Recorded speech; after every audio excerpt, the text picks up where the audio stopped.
Doctor గారు, మద్యం, cigarette, గంజాయి ట్రీట్మెంట్తో మాన్పించవచ్చా?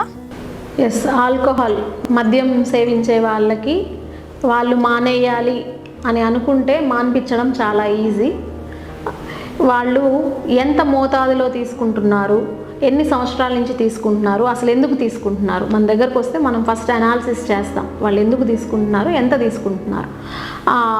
ఏదైనా అండర్లయింగ్ డిప్రెషన్ కానీ యాంగ్జైటీ కానీ దాన్ని తొలగించుకోవడానికి తీసుకునే వాళ్ళకి మనం ఆ ట్రీట్మెంట్ చేస్తే వాళ్ళు ఆటోమేటిక్గా మానేస్తారు. అలా కాకుండా ప్లెజర్ కోసం తీసుకుంటుంటారు, సంతోషం ఆనందంగా ఉండాలని ఎంజాయ్ చేయాలని తీసుకుంటుంటారు.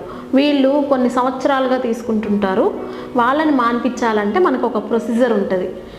మినిమం ఏదైనా ఒక హ్యాబిట్ని మనం మానేయాలి అంటే 21 రోజులు ఆ హ్యాబిట్ని మనం అలవాటు చేసుకుంటే మనం దాన్ని మానేసేదానికి ఛాన్సెస్ ఎక్కువ ఉంటాయి. మన ట్రీట్మెంట్ కూడా అలానే ఉంటుంది. ఫస్ట్ మనం క్యాల్కులేట్ చేసుకుంటాం వాళ్ళు ఎంత తాగుతున్నారు, దానికి మనం ఎంత డ్రగ్స్ పెట్టాలనేది క్యాల్కులేట్ చేసుకొని అంత మోతాదులో డ్రగ్స్ పెట్టి రోజు మార్చి రోజు మనం డోసెస్ తగ్గిస్తూ వస్తాం అన్నమాట.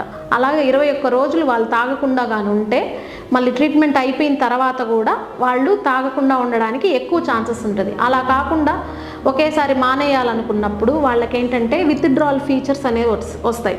అంటే ఎక్కువగా చెమటలు పట్టడం, హెడేక్ రావడం, తాగాలని కోరిక పుట్టడం, దానికోసమని డబ్బుల కోసమని గొడవలు వేసుకోవడం, ఇలాంటివన్నీ ఉంటాయి. కొంచెం ఎక్కువ సివియర్గా ఉండే వాళ్ళకి సడన్గా తాగడం మానేస్తే ఫిట్స్ కూడా వచ్చే ఛాన్స్ ఉంది. అంతేకాకుండా డెలీరియంలోకి కూడా వెళ్ళిపోతారు. అంటే వాళ్ళకి ఎక్కడున్నామో ఏం తెలియకుండా అయిపోతుంది. ఇవన్నీ మనం ఈ విత్డ్రాల్ ఫీచర్స్ అనేటివి రాకుండా మనం స్లోగా మందును మాన్పిస్తాం ఒకవేళ హాస్పిటల్ నుంచి కానీ ట్రీట్మెంట్ తీసుకుంటే. సిగరెట్కి కూడా సిగరెట్ కాల్చే వాళ్ళకు కూడా ట్రీట్మెంట్ ఉంటుంది. వాళ్ళు రోజుకి 1 ప్యాకెట్ 2 ప్యాకెట్ల ఎన్ని కాలుస్తున్నారో చూసుకొని మనం దాన్ని బట్టి దాని మీద కోరిక కలగకుండా ఉండే రకాల ట్రీట్మెంటు ఉంది.